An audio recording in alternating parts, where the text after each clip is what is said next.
So past partners have called Emilia and I exhausting. Like being with us is exhausting. And I've playfully shared this before. I need to share it again. I had one partner playfully refer to me, half joking, as dating you is like dating a Stairmaster. Mm-hmm. You're always freaking going. Always. The person that you had mentioned, he had like the same exact temperament when he was younger. He came out of the womb of course. kind of like we all have ready to an get essence. after it. Yeah, okay, absolutely. So that's the essence, right? What is your essence? In other words, what was your temperament?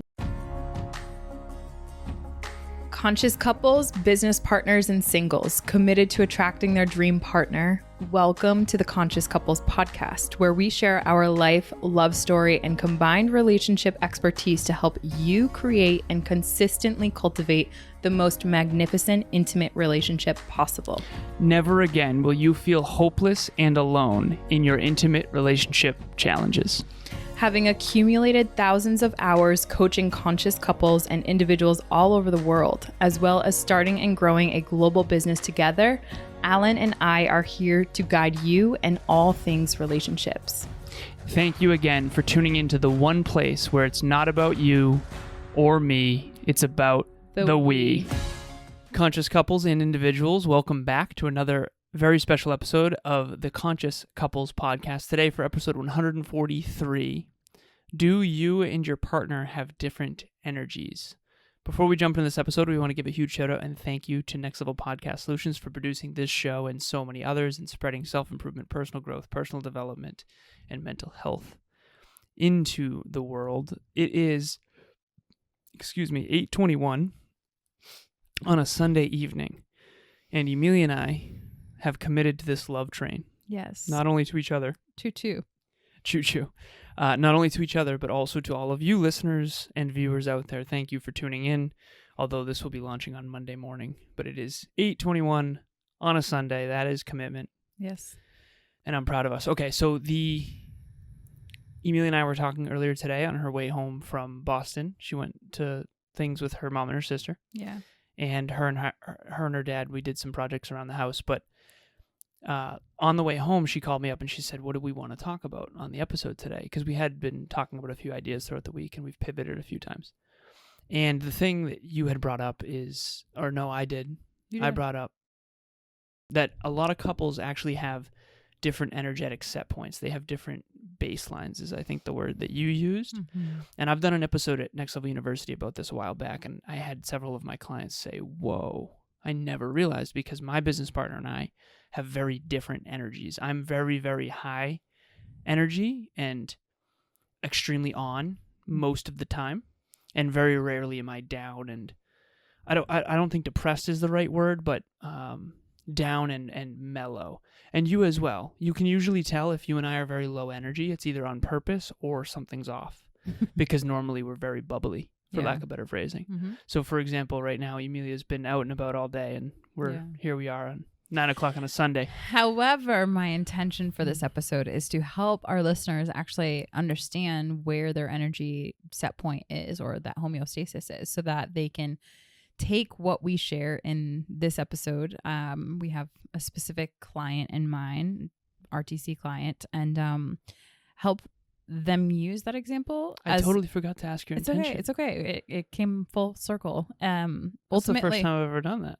That's okay, honey. That's okay. So with that being said, my intention is to help this episode be a reflection episode of ultimately what you and I talked about was self-reflection and awareness. Really help our listeners self-reflect on where they're at in their energies, whether or not they match in certain moments, or are they converging and diverging at specific points. And then how can they, with this self-reflection that they get out of this episode, how can they have conversations and really reorient and engineer their life around their matching or mismatching energies?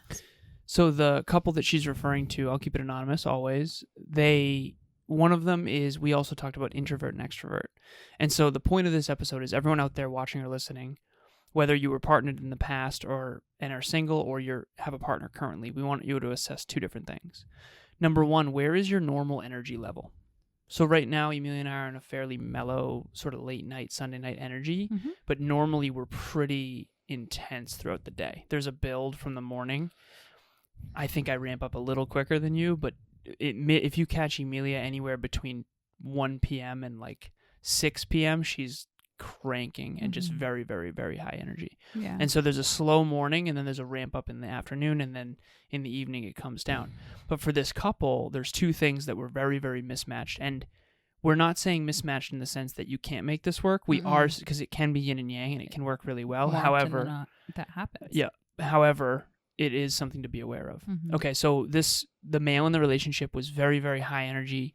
He refers to himself sometimes as like an ADHD dog who's golden like retriever. Golden retriever Energy. There you go. A golden retriever energy. That's a good. Energy. Yeah.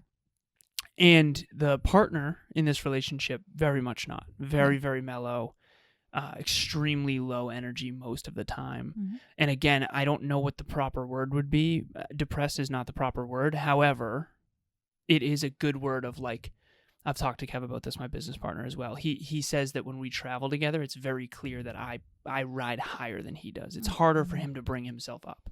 Yeah. So if he went into a high room energy, he has to like really get himself together in order to be, whereas that's our normal baseline. Right. Okay. So again, depressed is the wrong word, but I don't know another word for it. Can I bring in the clinical term? So the clinical term is actually high arousal states, which is that golden retriever, aka like picture like a ton of molecules, like going crazy, like that, like not crazy, but like excitement, right? Like that's high arousal type emotions and energy baseline.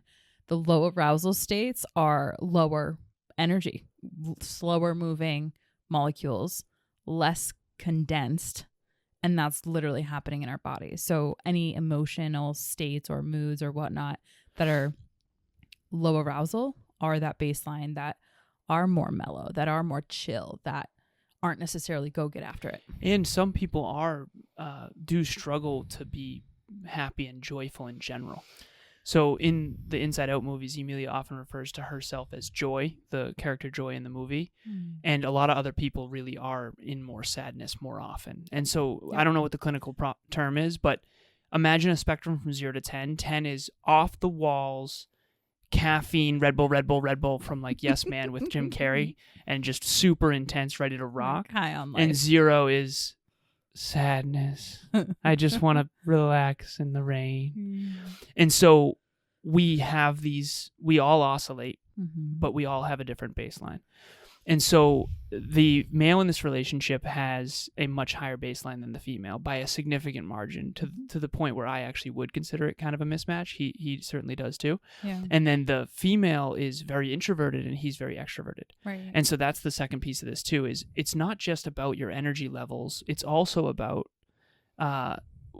whether or not you are supercharged or not by other people. Yeah. Because if you have a partner who is really supercharged by being around others, and you really get drained by that. And this is what happened with this couple, and they wouldn't mind me sharing this anonymously, obviously, is the things that recharged the male very much drained the female. And the things that charged the female that she really wanted to do would drain him. And that's what they shared with us, again, anonymously. But it is very, very, very clear that can become a problem if you don't acknowledge it, number one, and number two, learn how to work with it. Absolutely. So one of the things that you had mentioned was kind of the ramp up in the morning and then the cool down, and how everyone has different baselines. One of the really interesting aspects that you and I both know, but it's really important to kind of bring into this conversation, is what influences that? What influences our baseline? All of that boils down to our endocrine system and our hormones. So although I'm not going to go in deep in that, when you think about it, it's like, what type of hormone levels are you naturally in? And more often than not, what people are doing if they have that first ramp up in the morning, right? Everyone's morning is different, right? You can self-identify as a morning person or not, right? Like there's really not a lot of people in between that identifies as, hi, I'm an in-between type morning person. And that is because ultimately it's a blend of personality. It's a blend of your hormones and how you self-reflect when it comes to that state. And then how you construct your emotions. Exactly. And then also your thoughts as well, and your belief systems. So we actually gave another couple a framework to kind of look at this by. It's called different zones. So if you're in zone 0, it's essentially you're like not in an energetic space where you want to connect. And that's helpful language maybe for our listeners, because a zone 1 is like you're starting to really ramp up energy levels. A zone 3 is like I'm in a space where I'm really ready to get after it. And a zone 4 is like I'm ready for personal growth. I'm ready for self-transcendence. I'm ready to change the world, right? You and I kind of live, our baseline is in zone 4. Why is that? Because you and I are constantly resourcing ourselves, and we know how to resource ourselves. So for example, you know what fills you up first thing in the morning, and you have engineered your habits to make sure that in that first 3 hours of your day or first hour of your day, you have specific things that are resourcing your hormone state. So what does it even look like? For you, it's making sure that you do have light come into your eyes. You're not kind of in this dark dungeon room. What I've observed about you are the other habits you need to learn. You need to have things being poured into you. And that influences how you exist and then really, really launch into your energetic states. Learning first thing in the morning is one of my favorite things in the entire world. And also, yeah, so the first third is for me, second third for service, third for fitness, food, and family. But sweetheart, so this is something that I think will land with everybody. You and I have both been called exhausting. Like past partners have both told each other, I need to share this. This is very, very important. So past partners have called Emilia and I exhausting. Like being with us is exhausting. And I've playfully shared this before. I need to share it again. I had one partner playfully refer to me, half joking, as dating you is like dating a Stairmaster. Mm-hmm. You're always freaking going. Always. And Emilia and I have energetic baselines that are very, very similar. And she's very much a morning person. I'm talking loves it. The most happy, fulfilled, bubbly morning person in the entire world. Not every morning, but for the most part. And so at the end of the day, I think the only point of this episode that I have, at least, is I want everyone to identify if they feel like their partner is exhausting. Most likely your partner has higher physical, mental, emotional, and spiritual health, and or has a different baseline than you. And so the other part of this episode that I wanted to bring in is how does someone bring their energy level up if they want to? Because to your point, you talked about last night mitochondrial health. The mitochondria is the powerhouse of the cell. And can you go into that briefly? Yeah, you'll have to keep me on the rails with this one. Okay. But ultimately, because it's the powerhouse of the cell, do you want me to go into like what I was talking about? Let me ask you this. You had mentioned how you think yin and yang is good, and that you think high energy levels with low energy level people is not always bad. I don't know how much I agree with that, to be completely honest. I think it can be really I think it's important to know. Yeah. And so if you have someone who's always kind of low energy and their baseline's very, very low, and someone who's super, super, super high and the contrast is too large, do you think that can be a problem? Here's the thing. I think if you have different baselines and you are lacking self-awareness, I think that's the problem. Okay. If you have big contrast, but you have high self-awareness, then you have a challenge. And I think the difference between the two is that if you have more awareness, then therein lies the understanding of, okay, here's a gap. Do you want to cross this? Do you want to build a bridge between the differences, or and have your relationship be super dynamic?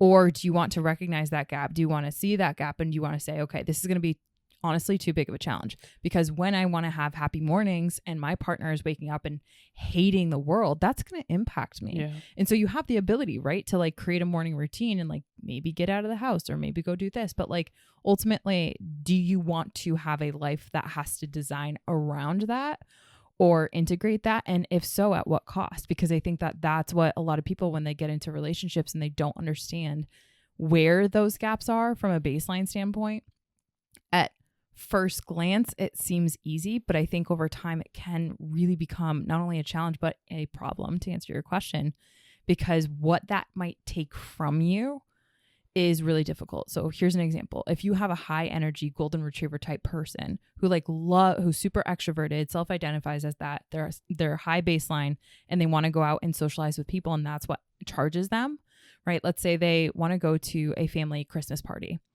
and their partner is actually super low baseline.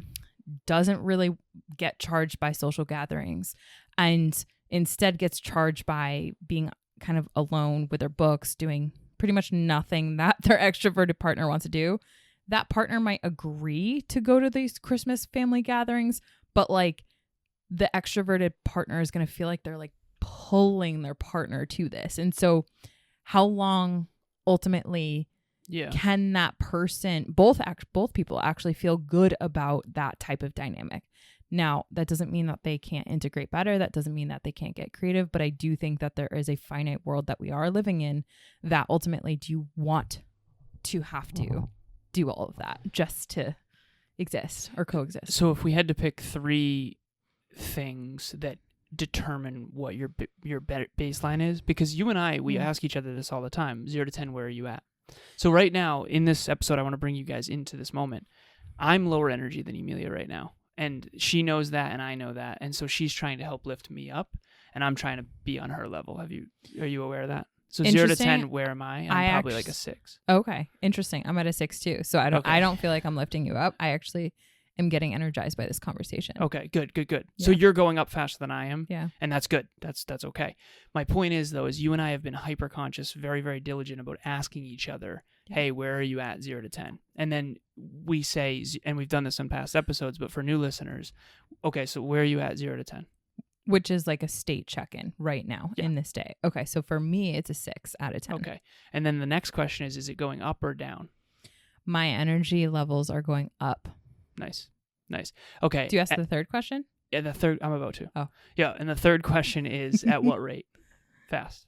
I would say actually steady. Steady? Yeah. Okay. So it's fast, medium, or slow?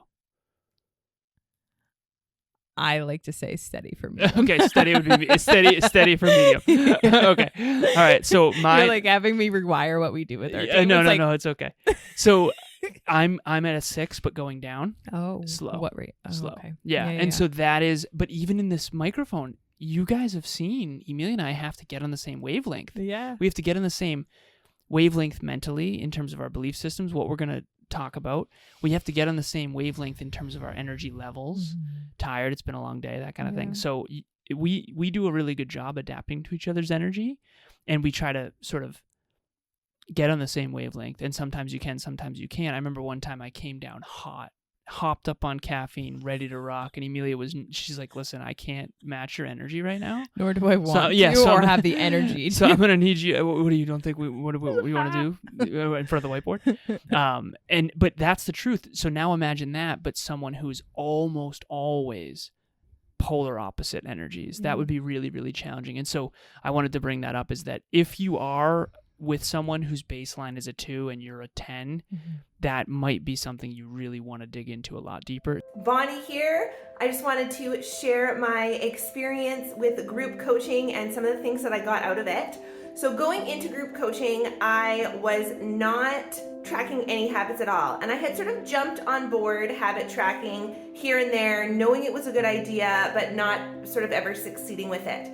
And so now some of them have become habits. I'm happy to say I wake up, I have a glass of water without even thinking about it anymore. So now I think it's probably time to gear up and increase my water intake or change the water one a little bit, something like that. And so I highly encourage people to jump into group coaching. There's so much information that you will get out of it. I recommend bringing a notebook to all of the sessions and taking lots of notes, asking lots of questions, and rewatching the videos, because it is the video coaching part is just packed with information. I also really recommend that you check in with your accountability buddy and sort of lift each other up throughout the experience, because there's lots of momentum, it's really exciting, and then it gets hard. And so stick with it and carry on, and your life will be better for it. Okay, take care. So my question for you, sweetheart, before we go, what are the 3 things that affect this? If you had to pick 3, because there's obviously that everything affects this. How well your week went, and whether you have something to look forward to, and whether or not you have a growth mindset. There's a million things that affect this, but what are the top 3? I would say, besides my jokes, one of the biggest things that impacts this, I would say, is temperament. I don't want to go deep into what that really is, though. Why not? So, Go ahead. Go a little bit. Honestly, Emilia and I, just bring you guys behind the scenes. Emilia and I were studying this stuff all the time, her more than me with the inner work. And her brain breaks and goes, we don't have 3 hours to teach this. So that's what that is how deep can we go? Well, it's around like temperament. So there's a theory in psychology that goes into the depths of like how we're quote unquote wired. So just to kind of pull it up surface level, it's like when you come out of the womb, you're either a crying, screaming baby that has high temperament. So like your moods fluctuate and you're already at like kicking and screaming, or you already have low temperament. So you're actually more melancholy. You're more lethargic. Melancholy. You're more mellow, honestly. Like, and it's, studies have shown, like, have mapped that temperament style that has really, like, it's pretty much an observation of mood and response to stimulus, essentially. And as that child grows up, that temperament evolves. There are similar tendencies, which means, and it's a predisposition of energy levels, essentially. So I would say number one, temperament. Because temperature. So if it's high temperature, so for the 10s out there, you're operating at 100 degrees. You're sweating up a storm. You're rocking and rolling. For those of you at 0, you're in the Arctic and you're cool. You're cold as ice. You're calm as a cucumber. I love that you say that because that actually, nerding out right here, temperament goes back to like ancient Greeks and how they used to like it impacts the color wheels and the emotion wheels and why we actually think of temperature when we say temperament. Okay, anywho. So that's yellow the first is thing. A big, bright, bubbly color of high temperament, then I would assume. I can't say I'm certain on that one, but we'll check it out. So number one is temperament. We'll table it. Okay, so temperament. Ultimately, I wouldn't be surprised if the person that you had mentioned, he had like the same exact temperament when he was younger. He came out of the womb of course. kind of like we all have ready to an get essence. after it. Yeah, okay, absolutely. So that's the essence, right? What is your essence? In other words, what was your temperament growing up? 0 to 10. What is your temperament? Just guess. We don't need to. Yeah. Okay. You know where you're at compared to your partner. The second thing is that usually influences your attachment style, which is going to impact obviously your relationship, right? Whether you are a secure or an insecure attachment style. Quick review, the insecure attachment styles, as you may have heard, right? You have anxious, you have avoidant, or you have disorganized. And those mature as you get older as an adult. And why that matters is the third thing. What type of energy stores and how does your brain optimize to give, create, and receive belonging?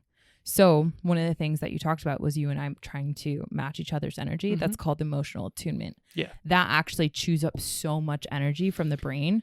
And that's why, because we are always trying to optimize for belonging. Our brain is doing that without us knowing. And so 3 things that are really going to impact us are those aspects. And this is why we were called exhausting. Because they were trying to emotionally attune with someone who they can't necessarily play at that baseline forever. Their skills literally do not have the skills. And Kev has said this when he travels with me. I don't want to interrupt. I just want to give an example. Please. Where he says, if I spend too much time with Alan, I burn out, and he's still going. And I think that's because of sleep and because and he says this too. He's like, well, I know you sleep well. I know you take good care of yourself, but dude, it's more than that. You're a cyborg. And he's obviously being playful, but the truth is we all have different temperament and we all have a different ability to, and you can improve it though. That's fair. You can improve it. You can improve it. I personally am a big believer in our neuroplasticity, and our neuroplasticity allows us with our growth mindset. It gives us the ability to change things. So how do we improve it? However, the challenge that I do just want to put in here as a disclosure, because of what I mentioned earlier, the endocrine system, right? Our hormones really influence our mood. And so you might have someone who can have this experience and recognize through this episode, like, oh man, I'm in a totally different spot than my partner. We need to also factor in like, where are you at in your age? Because developmentally, you have different resources available to you when you are at, let's say, your 20s to your 30s, as opposed to from your 50s to your 60s in terms of neuroplasticity. However, that doesn't mean hope is lost. Yes, exactly. So I have, I want to share this briefly. So I have a client. She's in her 60s. Awesome. I've been coaching her for years. And her husband is 11 years older than her. So he's not only, so she's still going to be working for another 9 to 12 years, she said. Good for her. And he's kind of retiring. And so not only is someone who has less goals going to have a lower temperament over time because they don't have as much to do, but she really struggles because she's ramping up while he's ramping down. And so again, not only that, but a decade apart, that late in life can have a huge impact. So you and I'm 56 years older than you. So, no, well, this is why people keep coming back. Like, what is the biggest challenge in relationship? Communication. Like, all of this can be bridged with the right type of communication. And so she's come to me and asked for help on this. And I said, honestly, I would encourage him to get some goals. So he has to start raising his temperament. So, and the other thing that I wanted to share as well, I have another new client. I've been coaching him for 4 months now.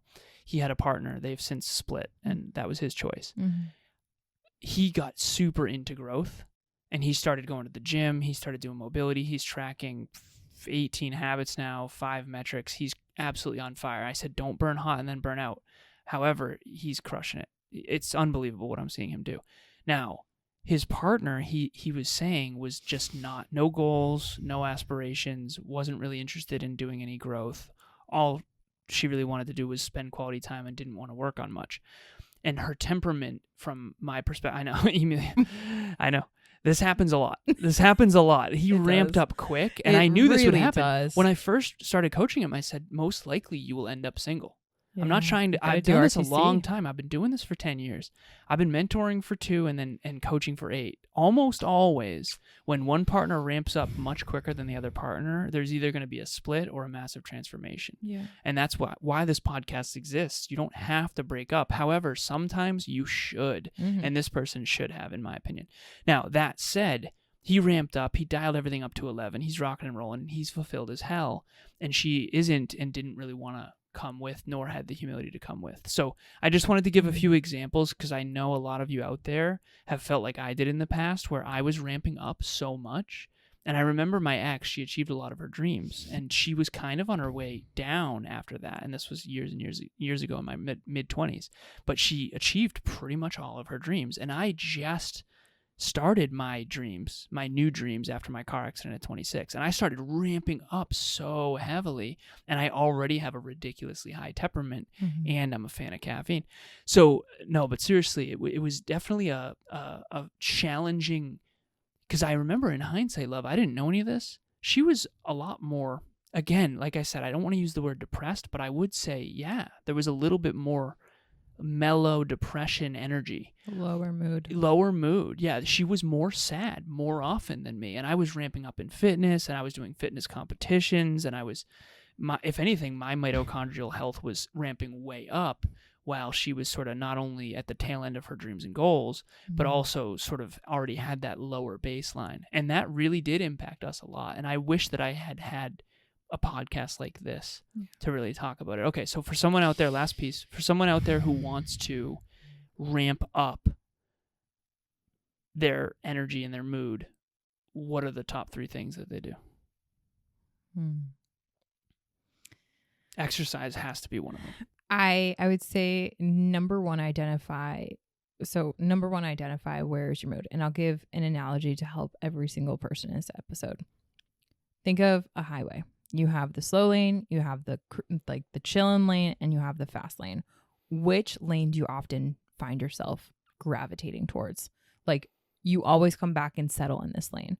For you and I, we've given the analogy, we're in the fast lane. Yep. That's where we're comfortable in. That's where we hang out in.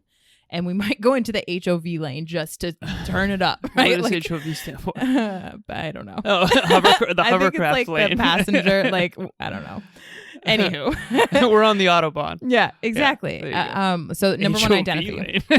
Maybe it's an 8. It's not HOA. That's housing. Anyway, all right. I'm at 6 going down fast now. All right. So what lane do you hang in? What lane do you hang? All right. Figure that out. Number 1.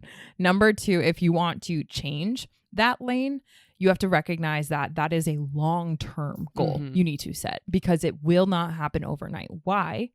Because ultimately the compound effect. You have had whether you're 20, whether you're 40, whether you're 60, you have had 60, 40, 20 years of habits to orient you to be in the slow lane. Yeah. So you need to know that this needs to be a long-term goal if you do want to change this. If you don't want to change this, that's a different story. Or Red Bull. You could always shotgun Red Bulls. Yeah. And you'll burn out in about 3 months. So I would say number 2, Lovey, is set a long-term goal of recognize that if you don't like where your energy stores or energy management, I call it, are at, then set a long-term goal, right? Some of my clients that have set goals around this area are around, I want to have, higher levels of energy, more longevity, right? That's so fluffy, but what does that actually break down to? It breaks down to ultimately your habits and the milestones to which you reach. When you and I first got together, Emilia wasn't getting great sleep in comparison to now. Mm-hmm. Not great sleep in general, no matter what you compare it to be terrible honest. It wasn't great in comparison to now, especially. Practically insomnia. However, back then I remember thinking I have higher energy levels than you. Yeah, it makes sense. And because, sleep, exercise, take care of yourself. I gotta say that. That's Yeah. really important. And if you find yourself down a lot, again, mental health plays a factor. We could do a freaking 10 episodes on this, most likely. That was going to be my third one. Okay, it was gonna be sleep. It was all of that, like focus on the fundamentals of health, which Yeah. include mental health. Sleep, hydration, nutrition. We've started eating much better lately. Nutrition has a lot to deal with mood. Yeah, it really does. A lot to do with mood. And like that, nutrition, not just in the food that you take in, but the nutritionists or the nutritional people that you spend the most time with. So I would say that. We Those are we are overwhelming everyone. Yeah. I'm like, there's so many There things. is so many things. We should do other episodes on this for I sure. love this, yeah. Reach out to us. Let us know what you think about this. But ultimately, you got to know 2 things before you leave this episode. Number 1, where are you 0 to 10? 10 is the Autobahn fast lane going 120. Highway to hell. Trying to find out where the spaceships are. Exactly. So you can go fast. Trying to ramp up. Struggle with R&R. Yeah. Working on a Sunday Burning at out. 9:00. But who's keeping Who's track? counting? And then 0 is you're very, very mellow. You're very chill, and you struggle to really be get your energy levels up. Yeah. And I know some people like that. So, and those are the people that think I'm exhausting. All right, so that's number 1. Yep. You and your partner assess both. Number 2, introvert, extrovert. What fills your cup? Is it people? I think we should just go with that. What fills your cup? Where's the supercharger? We have a Tesla, and there's superchargers and then there's trickle chargers. One time we went to a hotel with a trickle charger, and it said like 6 Worst idea hours. ever. Yeah, 6 hours until it's charged versus a supercharger, 40 minutes, and you're good to go. Yeah. You get 100% battery. Who are your, I also like the label, who are your energy energizer bunnies and who are your energy vampires? Like, nice. do people pull and suck the life force out Am I of an you? energy bunny? Energizer bunny? You're- Bunny to you? I definitely am. Nice. You're my energizer bunner. I definitely am, especially with sweet jokes. You're my Energizer bunny. Seriously though, I missed you so much today. I love you too, baby. Okay, we gotta jump. All right, thank you all for listening and for hanging in Wait, there with was us. a third one. We only did 2 things, and then we wrapped up with the 3. third, Yeah, the third, okay. yeah, All the right, we're third already one was the over-delivered. Energizer bunner. We're overwhelming We everyone. are All right. gonna go now. All right, we're gonna go now. Everyone thinks we're exhausting. All right, so if you think we're exhausting and this episode was exhausting, please leave us a review. No, I'm kidding. All right, we do have a Oh shoot. relationship talks event coming up that Emilia is going to tell you about in a second. If you do want to dig deeper, we've coached couples for 4 years now. I'm telling you, we know how to identify the root cause of why you and your partner feel disconnected and help you shift that. We promise you we can do that. That is the work we love. That is the work we do. And again, you're going to have to do the work. So, Yeah. but please show up. The first one is free. Reach out. You can DM Emilia or myself, or you can click the link in the show notes and just book right away. I had a call with a client who we had talked a couple months ago, and we had shared with her there's some options that you could take. She had kind of come to us and said, hey, like, this is what's going on in our relationships or in my relationship. And I'm wondering like what would be optimal for me. And we kind of plotted out like, here are some options for you. This is not the list, but what we can tell you is given all of the research that we've done, all of our experience, This is how it's going to play out. And I was on the call recently with her, and she was literally like, it's exactly everything that you said. And it's like, these are patterns. It's not just you. These are patterns. People are patterns. The more that I learn from my own individual coaching, but from coaching couples, the more I see. It's like, this is a good metaphor. When your car breaks down, you call a mechanic because there's patterns. They notice what's wrong. I did some plumbing earlier. I don't know what I'm doing. Your dad helped a lot. But when your plumbing goes out, you don't call me. Right? And if your relationship is struggling, please reach out. Yeah. Because that's what we do. This is what we do. This is kind of all we do. And we love it. And we love it. So please with reach that out. being said, please reach out. Also in the link in the show notes, you'll see an invite to register for our 41st Relationship Talks event. And it is going to be the 5 game changers and how to implement them. Mm-hmm. So the 5 relationship game changers. Alan and I, he's given taste tests on the past episodes, so I'll just give a little taste test here. Gratitude game. So imagine you and your partner every single night share 3 things that you guys are grateful for with one another. Specific gratitude towards you. That is something that Alan and I have been doing for years at this point, and is an absolute game changer. So we have 4 other game changers that have been absolutely insane for our relationship, and it's helped us grow together so extraordinarily, so beautifully. And we're going to be bringing those into this Relationship Talks event. So do not miss out. The link to register is below. And it's totally free. Join us. Join us. Okay, thank you so much. We appreciate you. Wild episode on a Sunday night. Thank you, sweetheart. Thank you. And as always, it's not about you or me. It's about the we. It's about the we. Bye, everyone. Thanks for joining us for another episode of the Conscious Couples podcast. We love connecting with the Conscious Couples community, so please make sure you follow us on Instagram. I am at Evolve with Emilia, and Alan is alazarus88. Also, if you or your partner resonated with this episode, leave us a review at the link in the show notes, and please share this with someone you love and care about. Until next time, remember, it's not about you or me. It's about the we.